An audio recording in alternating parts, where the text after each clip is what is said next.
খয়রাতির বন্যা বইল রাজ্য বাজেটে। লক্ষ্মীর ভাণ্ডারের বরাদ্দ বাড়ল।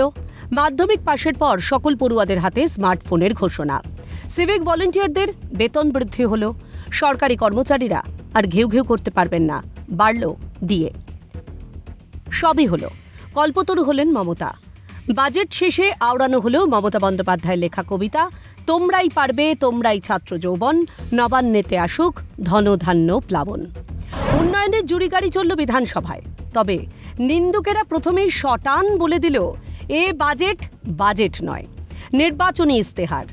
রাজ্যের দরিদ্র থেকে অতি দরিদ্র খুশি মুখ্যমন্ত্রীর কাজে। লক্ষ্মীর ভাণ্ডার থেকে শুরু করে দুর্গাপুজোয় পাড়ার বাপি পানুদের দেদার খরচের অঙ্গীকার। নিন্দুকরা বলবে আর তা বিশ্বাস করতে হবে এমনটা তো নয়। যুক্তি চাই, যুক্তি। দেখা যাক কি যুক্তি দিচ্ছে নিন্দুকের দল। এবারে মোট বাজেট পেশ 3,66,000 কোটি টাকার।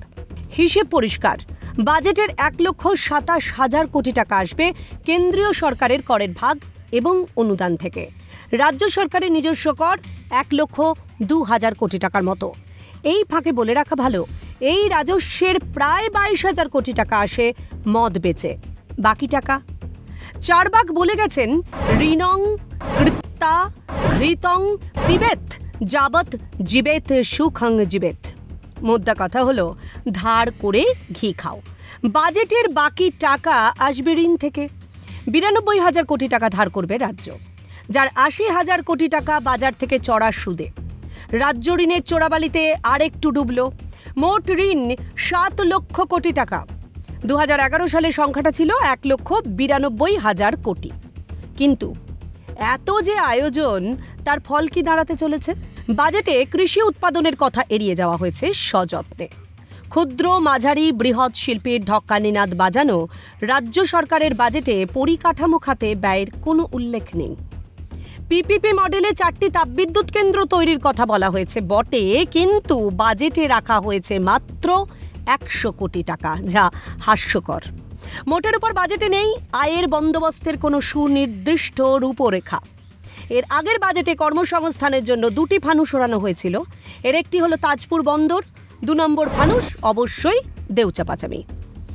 এবারের বাজেটে এই 2 প্রকল্পের উপর আলো ফেলা হলো কই? দেউচাপাচামির নামটা অর্থ প্রতিমন্ত্রীর গলায় একবার শোনা গেলেও তাজপুর বন্দর থেকে গেল আড়ালেই। তবে ঘোষণার খামতি নেই এবারেও। 5 লক্ষ চাকরির কথা বলল রাজ্য সরকার, কিন্তু কোন কোন ক্ষেত্রে হতে চলেছে এই চাকরি তার আভাস পর্যন্ত মিলল না। বছরে অন্তত 50 দিনের কাজের আশ্বাস মিলল, কিন্তু বাজেটে বরাদ্দের উল্লেখ রইল না। নিন্দুকে বলছে বাজেটের পেটকাটি চাঁদিয়াল তত্তর করে লোকসভার আকাশে উঠল। রঙিন সবুজ রঙের মাঞ্জা সুতো রয়েছে মমতা বন্দ্যোপাধ্যায়ের হাতে। হাওয়া যেভাবে বইছে, ঘুরে ঘোঁত খাবে অথবা চেত্তা, নাকি শত্রুদের মুখে ছাই দিয়ে আরও ওপরের আকাশ ছোবে, তা জানতে অপেক্ষা করতেই হবে। ক্যালকাটা নিউজ।